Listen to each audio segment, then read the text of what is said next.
Mètode de l'autocàs, més eines. Avui, per integrar la diversitat. I per què és important això? Doncs perquè un equip funcioni es necessiten perfils diferents. És un dels requisits per l'alt rendiment. I a la vegada, que persones amb perfils diferents es comuniquin de manera efectiva té el seu grau de complexitat. Per això, les eines que ens ajuden a identificar diferents formes de comportar-nos ens ajuden a empatitzar amb les persones amb qui treballem i ens ajuden a poder-nos relacionar de manera més efectiva.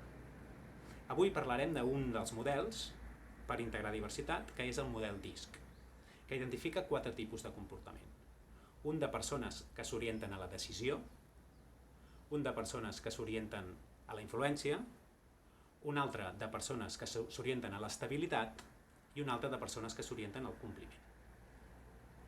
En una caricatura, aquests 4 grups de persones els podríeu identificar a primera hora del matí en un ascensor. Quan hi ha un grup de gent que està esperant l'ascensor, les persones que s'orienten a la decisió, que en aquest model es pinten com a vermelles, arriben i ja van a picar, ja estan picant l'ascensor perquè ja tenen pressa. Les persones que s'orienten a la influència, que aquest model els pinta com a grocs, estan parlant, estan veient a veure qui coneixen, qui no coneixen, estan allà fent corrillos i parlant.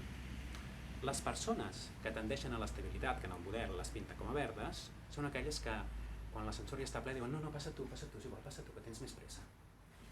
I les persones que tendeixen al compliment, que en el model són les blaves, són els que quan estan dins de l'ascensor estan comptant quantes persones hi ha, si són les que poden haver-hi, i sobretot quan pesem cadascun, no fos cas que ens estiguéssim passant algun quilo sobre el que està permès.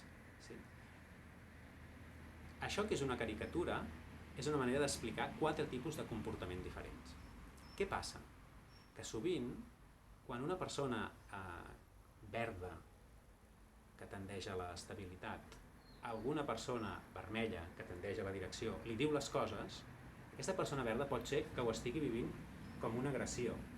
I la persona vermella, quan està parlant i l'altra no li està seguint el fil, pot ser que estigui pensant que l'altre és un aturat o una aturada. Pot passar que la persona que tendeix al blau, que són persones molt reglamentades, que segueixen els processos, quan veuen que les persones grogues que tendeixen a la relació i no paren de parlar i porten 10 minuts que han arribat a l'oficina i encara estan parlant, es poden estar posant nerviosos. Sí. En la mesura en què podem començar a identificar diferents tipus de comportament, podem veure que no és que aquella persona estigui fent allò perquè és un inoperant, o és un aturat, o és un maleducat, simplement és una persona que tendeix a comportar-se així, i aquest marc pot generar empatia.